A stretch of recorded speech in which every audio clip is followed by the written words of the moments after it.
We are back with the founder and CEO of Fiercely Financial Coaching, Audrey Washington. I love to say the name of your company. It really makes me feel like I can control my money, which is I think that's probably the attitude that you were going for, right? Yes, yes. It's empowering, right? It really is. You can be fierce in your finances. That's awesome. Yes. Now let's talk a little bit about the credit bureaus. Yes. Which ones are the ones that we need to know about? Okay. And which ones are the ones that judge us on the 5 C's? Okay, sure. So there are primarily 3 credit bureaus. So 3 major credit bureaus, and that is Experian, Equifax, and TransUnion. So those are really the 3 companies that receive information about your credit and give out information about your credit to people that you authorize to get that information.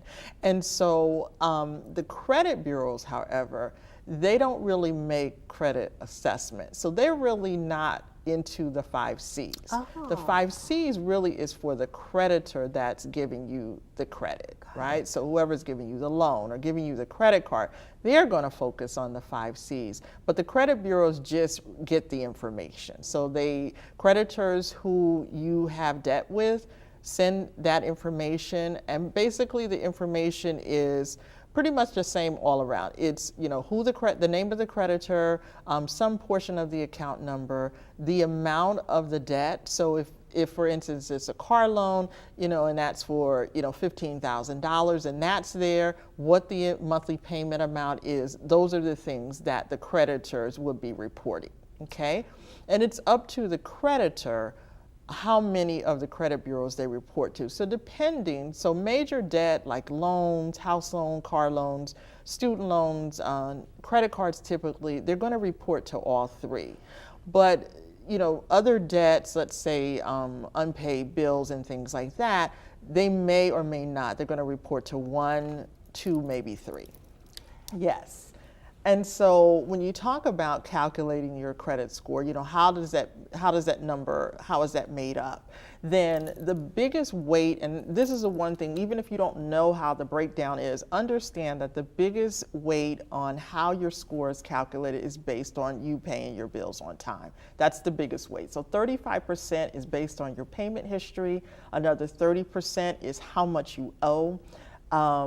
15% is how long you've had credit. So for some people, if they don't have a lot of credit, or maybe they got their first credit card within the last 6 months to a year, oftentimes they can't even get a score. So it'll take at least 2 years for that to happen. And then new credit. So they want to see, and new credit is primarily a lot of inquiries. So when you go to a store, the first thing they ask you before they even say hi, they say, do you want to open up a credit card? Right? And get 10% off just today. And so if you do that, let's say you're shopping on a given day and you go to multiple stores, then all of those people have pulled your credit. And they don't often tell you that, but understand that the only way that anyone can assess you for a credit card is to access your credit. Which is not necessarily a good thing. Right, because that's too many inquiries, let's say, in a short period of time. But you want to balance that, because then you don't want to be scared if you legitimately need someone to pull your credit.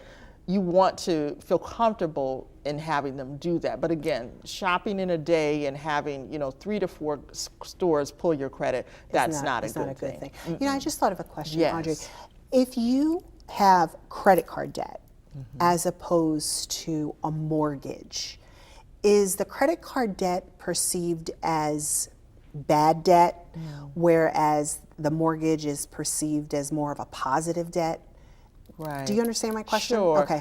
And I think you do hear, that's good debt, that's bad debt. And so I would say that typically people think of a mortgage as good debt because you also are building equity, right? So the house, you have a loan, but the house typically is going to have more value than the loan. And so that difference becomes equity for you, and that's positive. That ties into your overall net worth of, assets and things like that.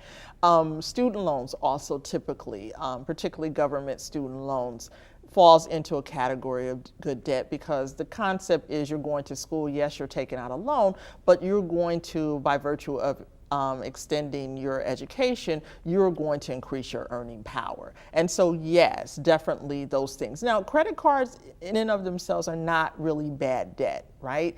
They're not, I wouldn't say they're bad debt. What happens though is that easy access to being able to pull that card out and use it to buy something is typically where people get in trouble with debt. Okay. That makes sense. Yes. That makes a lot of sense. Coming up, Audrey tells us all about her book, Transform Your Money Mindset, when Embrace Life continues after the break. We'll be right back.